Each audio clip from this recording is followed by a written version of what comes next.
Right, ladies and gentlemen, boys and girls, I have got to make a decision about another rank 5. It does dawn on me that I have a lot of tier 4 class catalysts and I need to do something with them. In particular, I've got a load of mutant ones, as you can see here, 7 to my name. So the chances are I can do whatever I want when it comes to, getting certain champions up, especially in the mutant class. I'm still waiting to get that mystic one that's going to be fully formed and then a little bit extra in order to get that bloody Dormammu up to rank 4. So, oh yeah, and also tech. But the focus of this video is giving a little friend of mine who I am a massive fan of the rank 5 4-star that they deserve. And obviously if you've seen the thumbnail, you obviously know who the hell I'm going to choose. So let's go and do that. And yes, that's right, the time has come to get my Wolverine up to rank 5 because, you know what, I don't know why I have neglected this fella, because he is pound for pound an excellent fighter. He speaks to my aggressive style of play. He's a brawler, he's a regener, he has everything going for him, and he doesn't have Fury, even though I made that mistake in the last video when I said they had Fury and he didn't. Right, it's water under the bridge, we're past it now.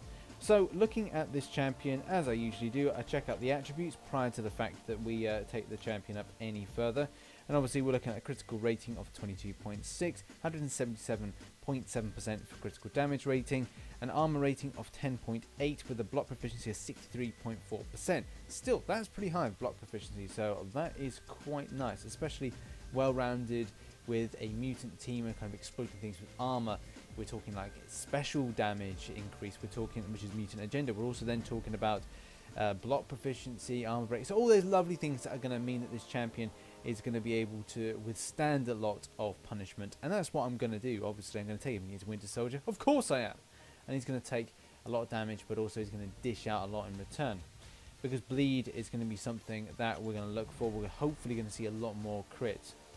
So as well, critical hits, 5.75% bleed, hopefully that improves and increases. And the percentage with regards to critical hits with an 80% chance, will that go higher? Don't know, we'll have to see. When attacked, 40% chance to regenerate up to 793 health over 4 seconds based on stored power. So obviously we're saying that, more stored power when attacked could mean that we're going to see more from there, but the same thing applies for attack. So being attacked and attacking are two things that go hand in hand. Obviously I don't want to be attacked quite so much, but it's good to know that if I do get attacked, I'm going to regen a good amount of health in any case. Don't think I'll be getting up to the special attack 3, even though the length of time is increased by 1 second. It just doesn't seem like it's really a necessity, even bare necessity, to get to the L3. I'll just put in multiple L1s or L2s and take it from there. And obviously I've got cellular regeneration as the signature ability, and this is a passive in that Wolverine's natural healing factor accelerates, granting cumulative regenerations with a fixed 8% chance to recover up to 1,844 health based on current power levels. Obviously the more power they have, the better it's going to be. And that's what we're going to do. First of all, I'm going to add on some signature stones. I've got 11 here, so I'm going to put all 11 on, and we're going to see how much with regards to the regeneration that improves by. So 1,800 now is up to 1,968. So it's not a huge rise there, but still it's a rise nonetheless. The next thing is then what we're going to do is going to rank up the champion and see if we see any kind of significant changes with percentages, numbers on the health regeneration, and also the attributes. So there we indeed have it. Let's have a look at the main abilities. So up to 2,626 with regards to the regeneration. So yes, that's great to see that. We see critical hits lacerate opponents with a 80% chance to inflict 99465. Gone up to 99465. I think that was at 700. And I can't remember whether or not the amount of seconds. I don't think that's a huge change. So the when attacked is still 14% chance to regenerate up to 1058. I think that's gone up as well. And the special attack 3, that's gone up as well, but still that's not really kind of the main kind of points here. I think the main points is on the criticals, how much damage we're doing with regards to the lacerate, and also the extensive improvements when it comes to regeneration of the cellular regeneration signature ability. With regards to attributes, and switching over to them, we see critical rating rise to 23%, critical damage rating kind of finish off at 180%, and then we see armor rating up to 12% and block proficiency up to 64%. Still good, you know, that's well rounded. The block proficiency side of things is excellent and really good to see. And critical damage rating is alright. Obviously the kind of the main guy for kind of critical damage rating, kind of, I think the hat goes off to the black suited symbiote Spider-Man. I think it's like 210 when I checked. I think even let's have a look. Nightcrawler is quite powerful with regards to the critical damage rating as well. Yeah, 185%. So again, I thought there was a bit more than that, but I think it is the symbiote Spidey that's got the best of that critical damage rating. So, without further ado, and now that I've got this rank 5, I'm quite excited to put him up against Winter Soldier, because I feel that even if I make mistakes, and you know, I'm prone to a few boobs in my time where I've kind of let my guard down. I've put too much of a kind of a soft evade in and got shafted when they go in with a full dash attack. So I'm pretty much hoping that I'm gonna be able to still regenerate quite substantially, so my boobs and my mistakes won't be so much of an issue. So without further ado, let's put him into a kick-ass energy team with some mutants.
There we go, folks. That was the Wolverine battle, and it did play out exactly the way I thought it was. Was there mistakes? Yes, there was a lot of mistakes, but I was able to learn about the character as I went, because I've not overly used Wolverine, and it's going to be something I'm going to change. I'm going to use this champion a lot more. I found that when I lost all those health points, you know, I took a lot of damage.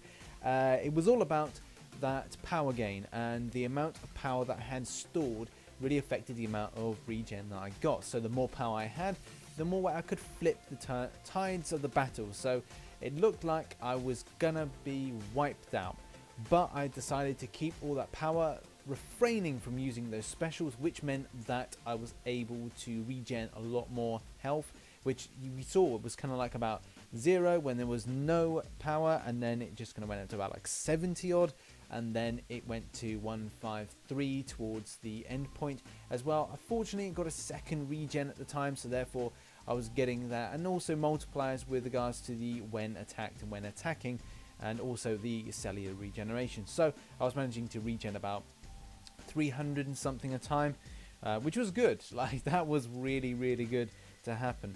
So it's all about then being more defensive, playing aggressively, but also remembering you're going to have to play defensively. The synergy team I had helped out a lot, exploiting the things with regards to the improved armor, block proficiency in essence, which meant that I was able to take a little bit more damage than, you know, was dished out, and the armor kind of stood up and was kind of equally as strong.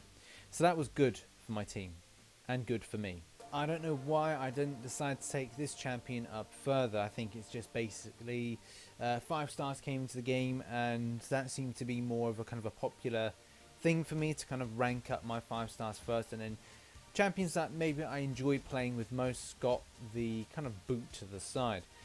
Wolverine's not perfect by any stretch. His armor is a little bit kind of on the weak side, and you will find that you are taking a lot of damage a lot quickly. If you let your guard down, you will find that you're getting completely smashed. However, though, if you remember to keep your power bars up a lot higher, it does mean that those chances of you getting hit and then losing loads of health will then come back very quickly when it comes to getting a regeneration buff.